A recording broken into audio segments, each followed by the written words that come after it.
Welcome to another episode of the Soothing Semantics podcast. I am your host, Rafi Pinsky. Make sure to subscribe, smash the like button, leave your comments. Of course, for all of your real estate needs, check out Rafi the Realtor on Instagram. Check out my weekly newsletter that goes out on Mondays, and I'm happy to help you with all of your South Florida needs. And without further ado, we have Corey Shuster of the Ask Project, a YouTube channel that asks the tough questions to Israelis and Palestinians. Great channel that's been around for what, 11 years now, 12 years? 12 years, 2012. Yeah, and he has quite a following, almost 330,000 followers.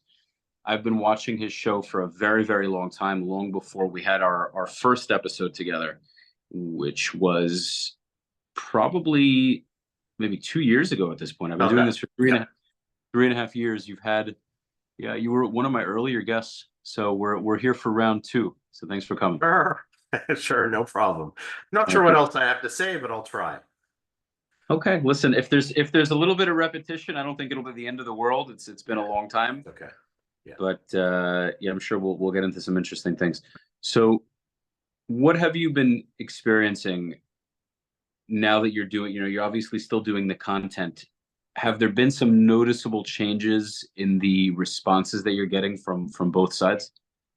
Well, first, I have only been to the West Bank, Palestinian West Bank, should say, once.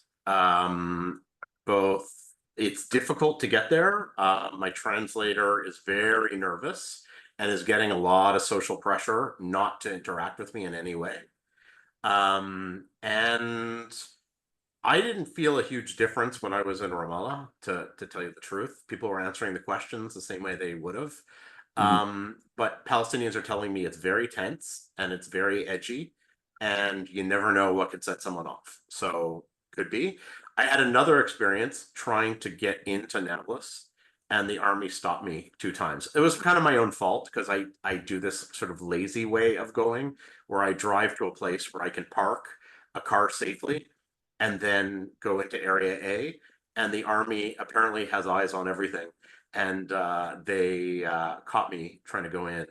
I was Canadian for that. I had my passport, so it wasn't an issue. But I was trying to take some other YouTubers in, so they could see what it was like. So I didn't get back in.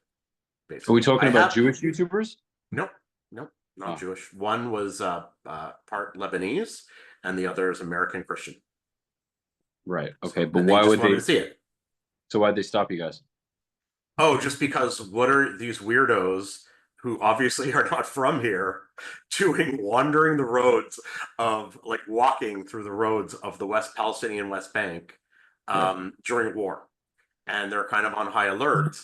And, they were claiming that it's very dangerous for any foreigner to go in, which is not exactly true in my opinion, but it is a war. And I kept repeating, is there something I need to know about? Like something going on in Nablus? And they're like, no, well, one group said, no, we couldn't go in at all. Another group of soldiers said, you can go in. But the settler guy who was with them called the police, and the police said, no, there's no way. We're not letting tourists go into Nablus. There's no way. Do you think it's because they don't want people filming if there are any operations? That's probably a factor. No. I don't think so. No, I doubt it. Because I didn't see anything. And I don't know if there was anything to see.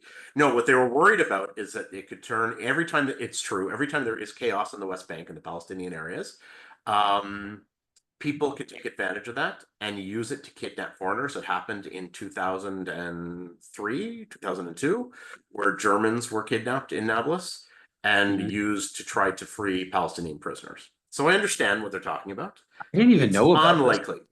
Yeah. Interesting. Okay. I also knew this because a Palestinian friend, it was his brother who did it. So I happen to know. Yeah. Wow. He claims he just took the tourists to his parents' house and fed them.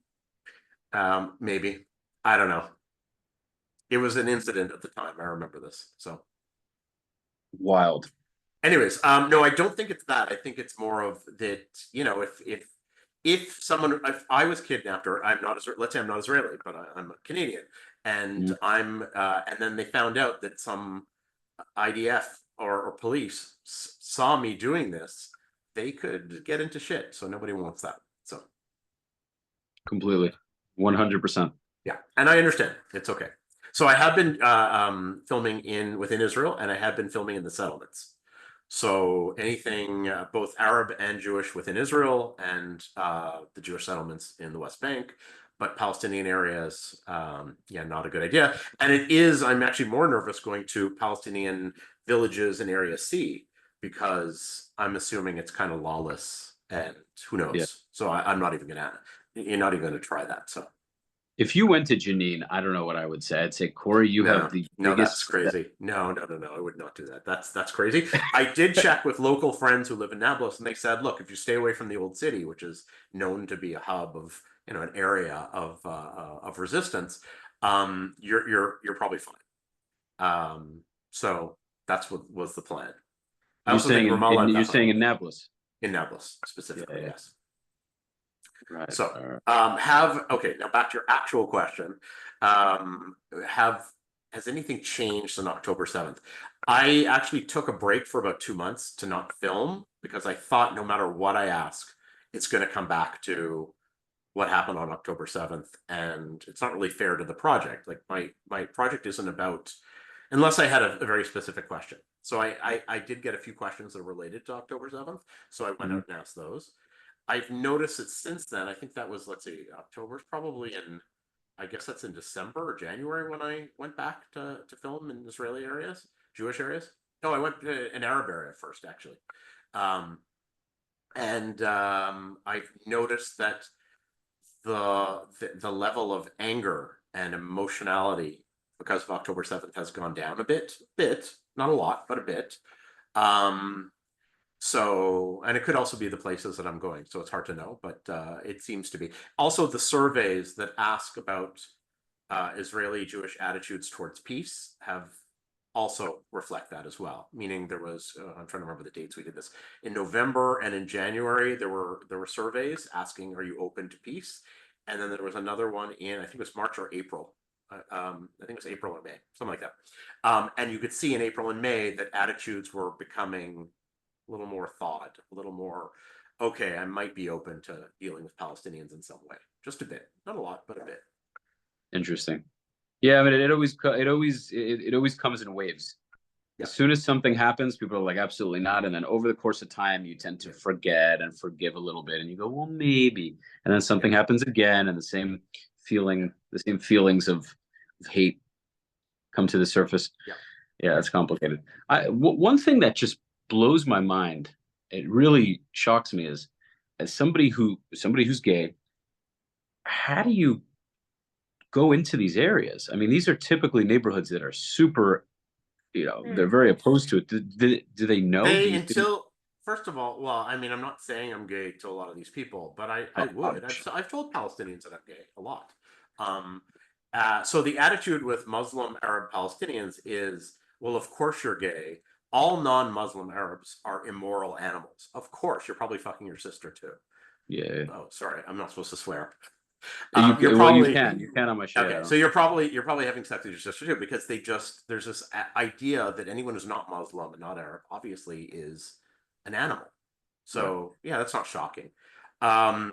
It was a friend of mine who pointed this out, and then every time I tell somebody who's more open-minded, more liberal, I always tell them the story. They always laugh. They go, "Yeah, that's true. We do kind of think that way, a little bit." So, I mean, obviously, younger people, it's different than older people, but it depends. I don't really care what they think, as long as nobody's going to hurt me. What they will do, no, but they will kill somebody or hurt somebody or socially isolate somebody who's in their family or a friend in their culture. A foreigner is not even on the radar. Doesn't matter. I'm a foreigner to them. I'm not one of them. Right. So if you're not part of their family, even though if they don't like it, you think they're not going to hurt you for it. Okay. Unlikely. I find it unlikely. That's my perception. But do you think that's because they're neighboring Israel, and since Israel is more, because this is something we want to bring up, because a lot of the Hasbara is always talking about how if you went into any Palestinian territory, they'd kill you if you were gay. And now I know for their own it's not people, exactly true. For their own people, true. For foreigners, for Jews, no, no, no, unlikely. You would if I went to Ramallah, even the most liberal part of Ramallah, and I made out with a guy on the street, yeah, yes, then they would, because I'm making it public. Yeah. Then yes, that could put my life in danger. Absolutely. Yeah. Okay. Or if I set up a party, I'm going to do, this would definitely not be me, because I don't think I've been to some kind of party since I was 24. But, if I set up some gay party in, Bethlehem, Ramallah, wherever, yes, I could be at risk, because I'm bringing the sin to them. I'm bringing, I don't know if they phrase it as sin, but I'm bringing that bad behavior to them. Got Just it. saying that I'm gay, no. So this whole thing that if you were in Gaza and you're gay, they'd throw you off a roof, as a foreigner, really unlikely. But if you are stooping one of their cousins, Yeah. it could be. Yeah, could be. Yeah. And the cousin too. Got it. Got it. Hey, maybe that's what'll bring. Maybe that's what'll bring the peace. That'll bring peace. I don't know. I remember seeing you. I think you were with. I don't know if you were filming with somebody, but I remember seeing you at a Palestinian barbershop, and the guy was giving you coffee, and you were talking about how he was cute, he was good looking. Yeah. I was cracking up. I was like, this guy. Yeah, he has no clue. I had no clue. I don't care. And then my translator says, "Corey, they speak English. Shut up. You're gonna get us in trouble." Because he also might think I'm making fun of him. I'm not. I was just, making jokes. So yeah, there's a I'm doing this podcast out of my buddy's apartment, so he's got a cat. So he's making. Hey, kitty. Yeah, he's cute. His name is Tony. He's 14. He's an old man. So yeah, this is something I wanted to talk to you about.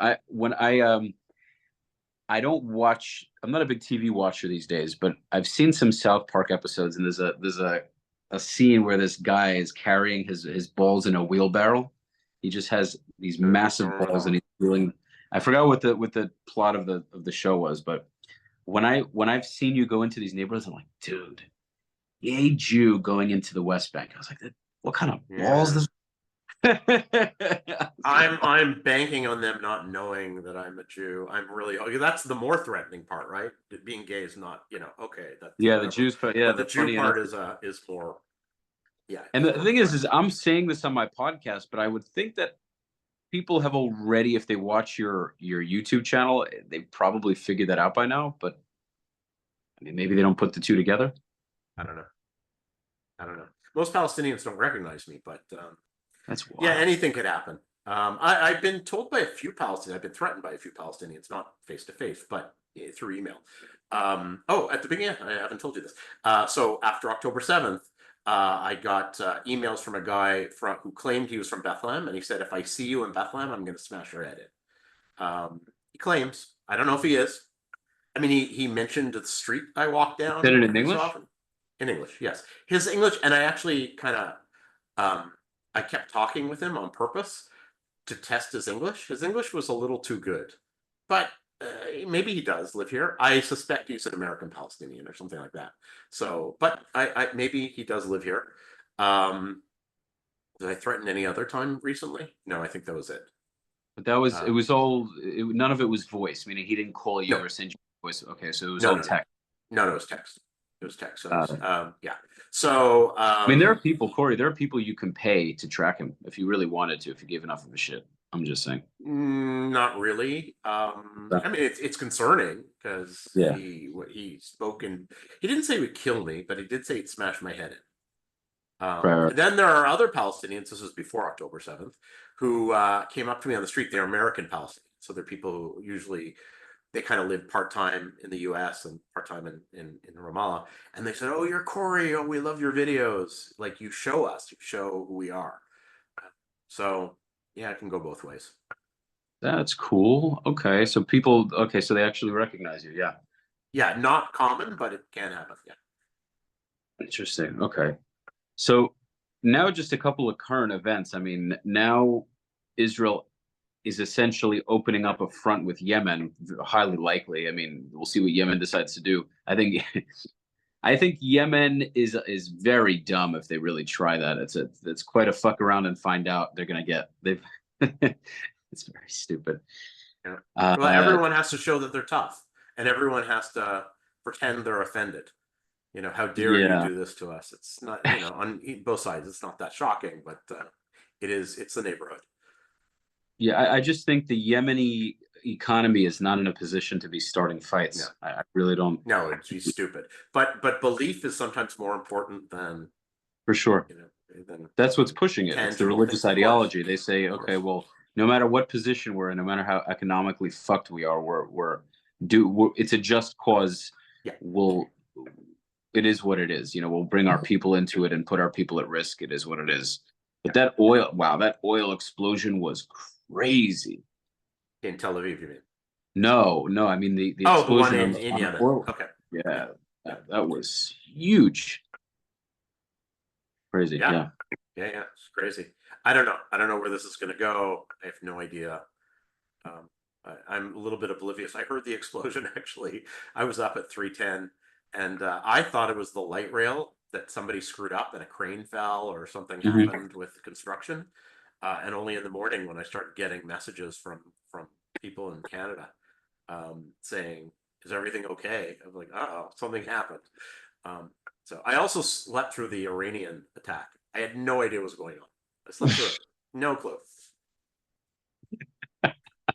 Well, nothing happened really. So, Yeah. other than that poor little girl in outside of Beersheba, but other than Yeah. that, like no one was really hurt. So, Yeah. um, anyways, yes. So, also, I would say compared to what actually happened on October 7th and October 8th, these things are it's not quite a big a deal. Like you put everything in proportion.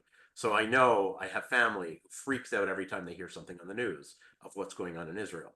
And when there were rockets launched from Gaza, I'm kind of like, okay, rockets. I'll go to the hallway. And Right. and my building, as I recently learned, is 100 years old. So that building is coming down. If something hits it, that building is becoming a pancake. Wow. Um, but the chances of anything hitting is low. So Right. compared to what's going on in the far north on the border of Lebanon and what happened on October 7th in the Gaza area, that The was drones are an extreme. issue, though. They're Yes, testing. The drones are a problem. If Israel yes, doesn't find a way to be able to knock these drones down, yes, this will mean that they're going to have to pummel a lot of these neighboring countries. yeah, If they start sending, if Yemen does this again, but sends a lot more in, we have an issue. yes. Both sides are really trying, at least with Lebanon, are really trying to stay out of a war, a big war. Like little tit for tat stuff is going on, obviously, but both sides don't want there to be a full war. But I mean, government wise, the I spoke to a lot of people in the Haifa area who have been talking about it's probably time for a real war. And I said, yeah, I was looking at outside of Haifa at a mall, and I said, all this could be destroyed. And they said, yep, could be destroyed. A lot of people will die, but it will buy us another 30 years of quiet. Because if not, they're testing us. If Right. not, this will just keep going on and on. And I understand their point. I'm not pro war, obviously, but um, I don't know what else to do. I don't know. I'm very disappointed that the world not just has become so anti-Israel, and you can be against Israeli policies. I have no issue with Hmm. that, but it's come so vehemently anti-Semitic. Right. But also that the world is thinking it's okay to have enemies at your door who want to destroy you, and thinking that is somehow okay. You just have to put up with it. That is, I maybe had patience for that 30 years ago. I don't think anyone has patience for that anymore. So that's a huge problem, and why the world isn't getting more directly involved in that, I don't know. I wish they would. They'd come up with solutions. I don't think there are solutions, but I wish they would come up with some ideas. I think it's just an unwillingness to recognize Israel as a state. I really think that's Mm-hmm. what it comes down to. Of course, they don't. They see it as according to them, we are colonists who came from Europe, and we have taken and our goal is to take over more of the Middle East, which is nonsense. But Right, right, they right. they live in delusional land. So it is Arab Muslim land according to them, and Hmm. that's it. There are, of course, a lot of areas of the Middle East who have matured and see maybe I don't know what they really think inside.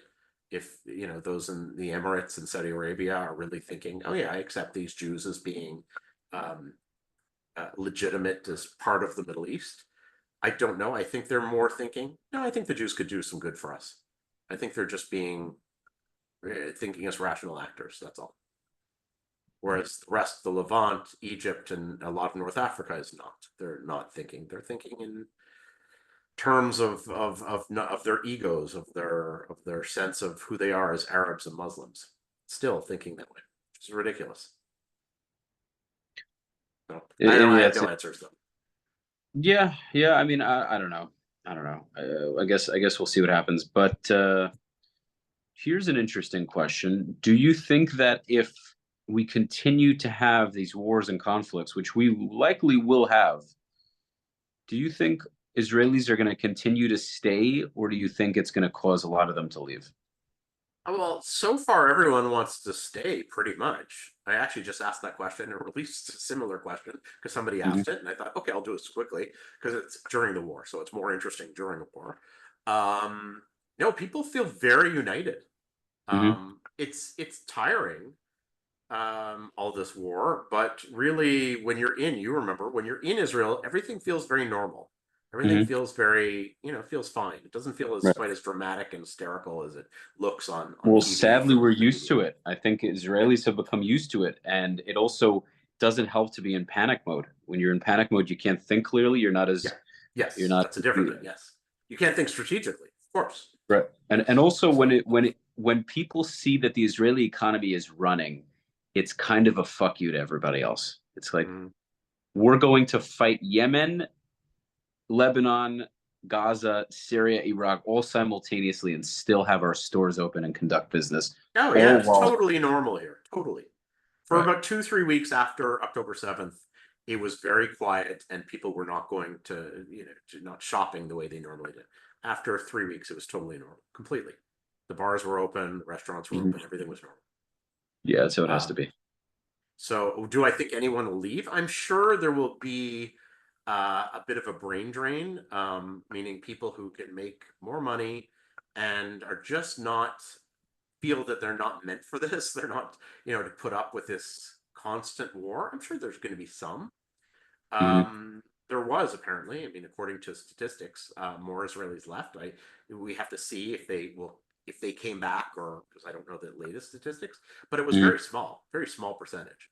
Um, and most Israelis are committed to the idea of Israel, Right. and they're fine. So, and they're going to stay. So, I don't know. As long as the economy stays somewhat strong, I don't see it as. And most of the country are not in a position where they can actually leave. Only 12% of Israelis have a second passport. Where are they going to go? Right. Where are Yeah, the even if they other get visas, 88%? Where are they going to go? yeah, they get visas, they travel a little, they work in the shopping mall selling dead sea cream, Yeah, or there's a limit to how many can do that. So what. No, but yeah, most listen. eh, Yeah, I mean to put this to really make this simple, even though it's not so simple, is there's going to eventually have to be an overall acceptance of Jews there, whether they like it or not, and really yeah, this conflict could be solved a lot more quickly if they did. I think yeah. my initial idea was to just create a state in Gaza. What happens in the West Bank is another complicated question and problem to solve.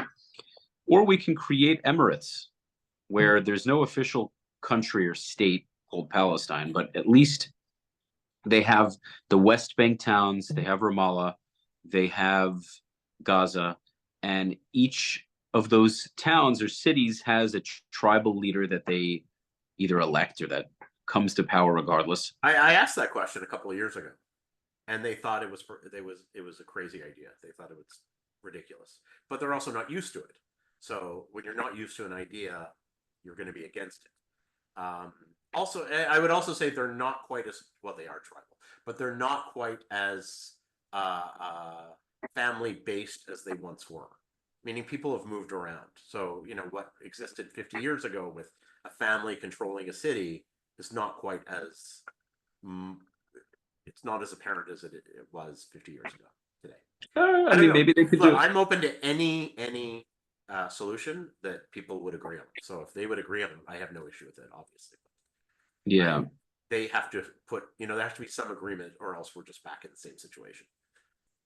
I think the Emirates idea could work. I mean, it's either that or there's going to be another war at some point that's going to be a lot worse than this one. And sadly, I think that's kind of inevitable. I think that at some point or another, if it's not this one, it'll be another one. Yeah, anyway, it is what it is. What are you going to do? No idea. No idea. If I saw We can't, any hope, I would definitely talk about it. But there's not much. we can't seem to win either way, right? We don't have a country. We have our issues. We have a country. We have our issues. Yeah. Yeah, it's I mean, really. people like their minorities in general in the West suffering. They love that. They have this fetish for. There's a woman who wrote a book called "Everyone Loves a Dead Jew," or "They Only Like the Jews when we're dying." I forget what it was called, but basically it's true. When we were victims, a lot Mhm. of people loved us. As soon as we're not victims, and not just because we're acting aggressively, because that's part of it also. Um, it's we're acting the way they would act. They don't like that. Right. They don't, and I don't know if it's just Jews or other minorities, but we seem to be the main focus of, weirdly, of a lot of the world. It's really Yeah, I strange. don't think people aren't used to Jews actually having a sense of physical prowess. It's they're used to us making money, they're used to us being in business, but whenever they needed to subdue us, they could do it. And now they're having trouble doing that, and they're like, you can't be in that position. This isn't what we're used to. And I think that pisses a lot of people off. You can't have the ability to bomb the shit out of a Yemen oil reserve or whatnot.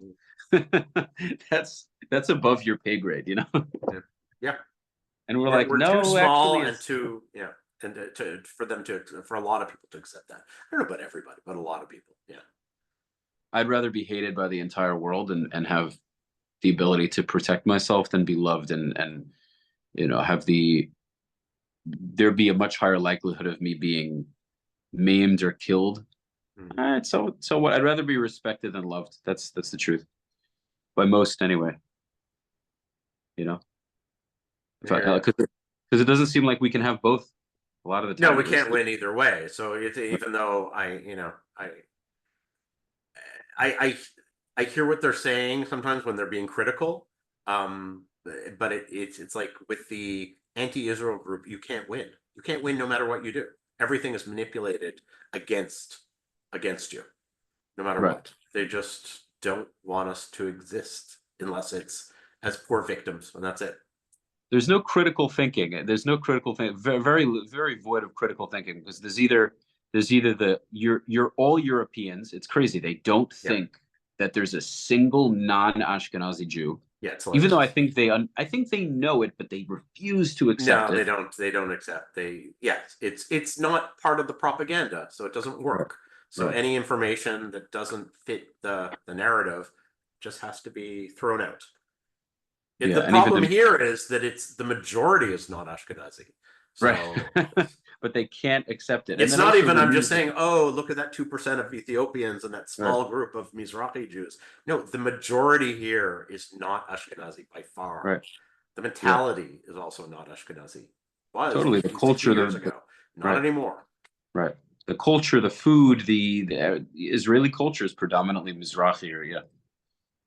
But they don't want to, yeah, they don't want to admit that. Al Yeah. Jazeera also does a very good Al Jazeera, TRT, Mm-hmm. what are some other sites? A lot of these other media sources, they make sure to try their best to avoid interviewing or videoing Israelis that have a darker Yes. complexion.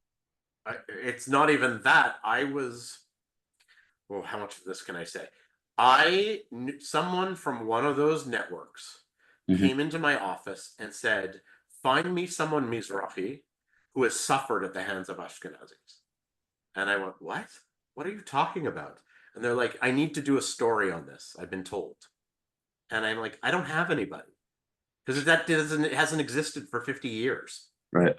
So yeah, if you want to go find an old Yemenite woman who wasn't treated very nicely in 1970, all right, go find her. But that's not the reality of today. Right. Yeah, he wasn't having that. So, and it's amazing how that's the mentality.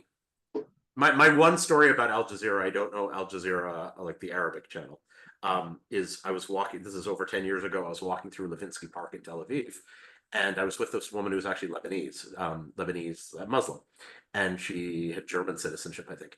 And so Mhm. she was saying, "Oh my God, that's the so-and-so, I don't remember who, from Al Jazeera. He's so famous. Oh my God, we got to go listen. What is he talking about?" And so she was translating for me, and all I remember is she said, "Okay, this is the microphone." He's talking in the park to a guy from Sudan, like one of the asylum seekers, and says, "Tell me how the Jews abuse you," and then puts the microphone in his face. And I'm like, "Are you serious?" And she's like, "Yeah, that's Al Jazeera in Arabic." Mhm. Yeah, that's the media that a lot of people don't understand. They see it as an alternative to Western media, and I think it would be great if there was a good alternative to Western media. I have Mhm. no issue with that. But saying, how do the Jews abuse you? Let's find stories about how these Jews are just colonists is ridiculous. So yeah, I have no idea what should be done about something like that. It's funny. The world has a very hard time accepting that the Jews came from all corners of the world and, for the most part, get along very well together. Yes, Yeah, very much so. is there racism? Is there prejudice to some degree? Well, you have an Ashkenazi guy go like, "Ah, fucking Moroccan, blah blah blah." What country doesn't have that? For the most part, it's done in good fun. You have the Israeli comedians poking fun at different, the different traditions and whatnot, calling a Yemenite a kamtsan, like a cheapskate, or calling an Ashkenazi a dork or a liberal. You have all these different jokes, but for the most part, people are marrying each other. They serve in the army together. They do business together. They pray at each other's synagogues. They Yeah. get along, and I would say very confidently that there's a lot less racism in Israel than there is in the United States. Definitely, in my opinion. You know, I'm not American, so I can't tell, but I I would don't say I find would that say much racism. In fact, when people do, and I always ask, give me an example of the racism, it's really minor. I'm asking Mhm. now Ethiopian Israelis how if they themselves or someone in their family encountered racism, and so far I've only asked I think 4 people, so I have to get to 8, right? So far the biggest thing was selectors. I don't know if that's what it's called in English. The guys at the bars, like the bouncers at the bars, who let you in or don't let you in, will sometimes not let them in, which is also bad. It's not Right. it is racism, um, but that seems to be the worst I've heard so far, at least in the last 30, 40 years. So I don't find this place. There's racism, of course, but I find it from every sector to every sector, somewhat in small amounts, very small amounts. And then they Mhm. sometimes marry each other. So I'm not sure how serious we take it. Yeah, and you give it another. I mean, it's already happening very commonly. People are all marrying each other, but Mhm. the longer time goes on, the less division I think there will be. And at Of some course. point, Israelis, and they already are, but Ethiopians will marry Ashkenazim, and Ashkenazim marry Mizrahim, and everybody just mixes in. And at some point, it already is this way, but at some point, it'll just be a complete mixture where Well, the to whole me, it the whole already is, though. I it mean, is the people it is that way. for your age who are Ethiopian or Yemenite, or I mean, my age too, and Yemenite. But for Ethiopians, I see no difference. And I see people in mixed groups everywhere, all the time. Sure. I don't find anybody if Ethiopians are the ones who are probably the most stigmatized. Right. That anybody who's 35 and under, yeah, no, there's no issues at all. People my age, because I came to Israel in 1989, 1990, and Right. so Ethiopians were from villages that had never seen electricity. Not all, but some, most of them actually. So of course, I'm going to have much less in common with somebody who's Ethiopian my age. But I've met people who are like 30, And there is no difference between an Ethiopian who's 30 and or an Ethiopian Israeli and someone who was born here who's 30. Right. No difference at all. It's a beautiful thing. Yeah. That's the natural thing. That's an immigrant society. That's in Canada we have the same ideas. We're not quite as sectored as in the U.S. Because we just, I don't know, less people, so Mhm. we all kind of live more or less near each other. And Mhm. so that's at least my experience in Canada was like I grew up with lots of Lebanese and Italians and Black people, and so yeah, that wasn't I like think also the thing is maybe let me know if you agree. I think at this point in 2024, most Jewish Israelis put being Jewish first. And I think it depends. I think it depends. But I think most of them put being Jewish first. Then they probably put Israeli second. And then they put their where their parents came from as third. Maybe they mix the two, oh the yeah, second, yeah. third. The first and the second are mixed somewhat. It kind of depends on how traditional or semi-religious, I wouldn't call them religious, but semi-religious they are. So I remember asking this question years ago, and I can't remember the results, but it was a mix of the first and second were first.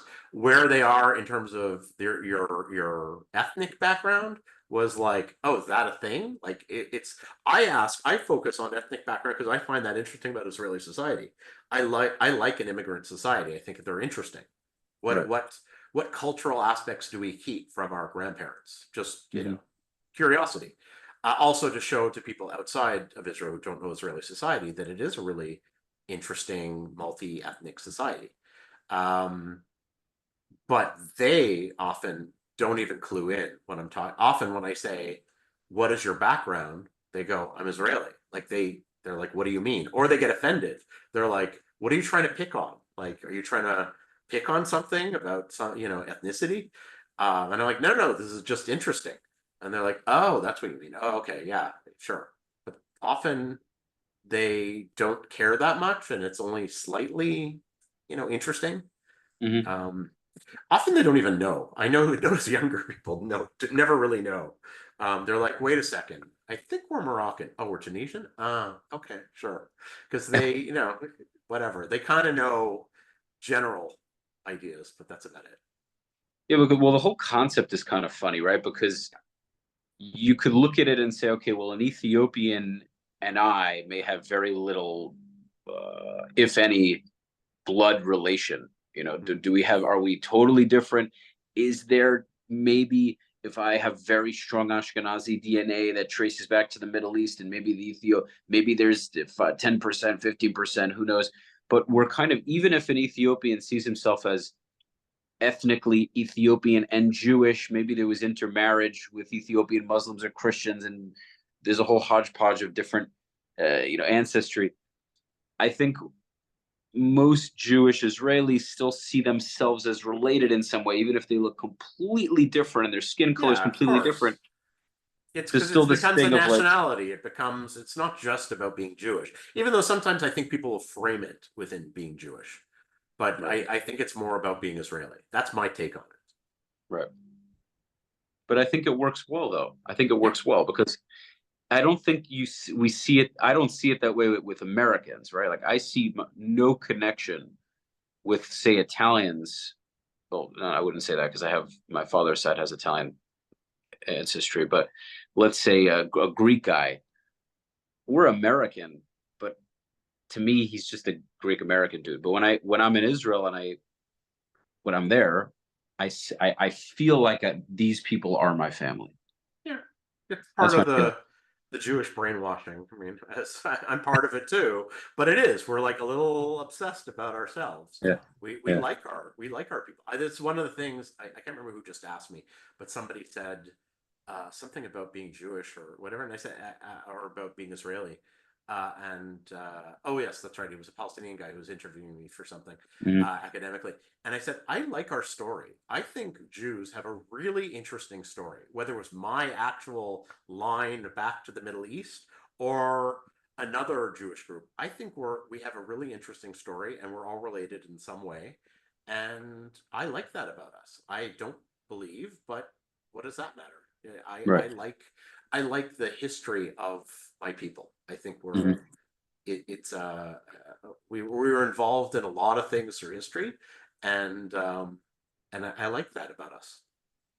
And I like the fact that we are interested in our own history and we stuck together in a way to continue enjoying our history. So I think the nationalism is very vital, though.